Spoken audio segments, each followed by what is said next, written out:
Welcome po ngayon po sa ating DFL Don Friendly Championship Day po tayo ngayon. Ito po ang mga pa-premyo po nila ngayon. Mamaya po, somebody will take it. Third place trophy, first place trophy, and of course, champion trophy po tayo. Along with gold medals and also cold cash po tayo.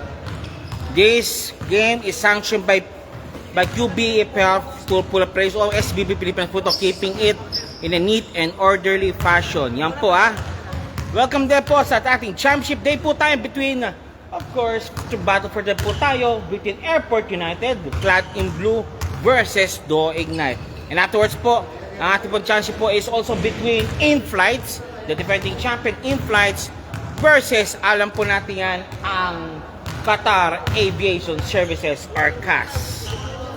Okay, yan po yan pa. Standby po tayo po. Mamaya po sa atin. Also, tingin mo na kay Coach Kapitan. Yan, Team Kapitan po yan po. SPB Doha, chapter po yan po, sir. Shout out kay... Sige po.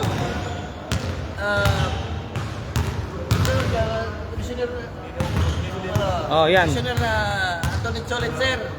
Happy birthday din sa iyong anak, Michael. Okay, thank you. Shoutin din pala po kanina po kay Sambales din, si Referee Sambales.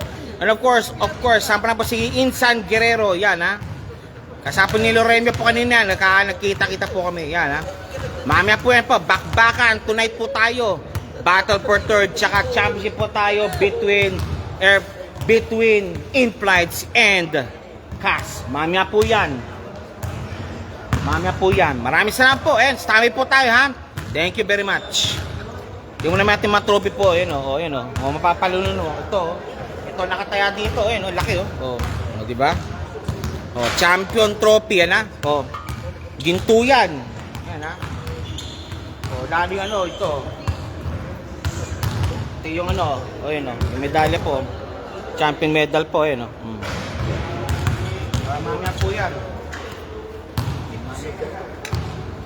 Okay, mamaya. Champion match po tayo mamaya.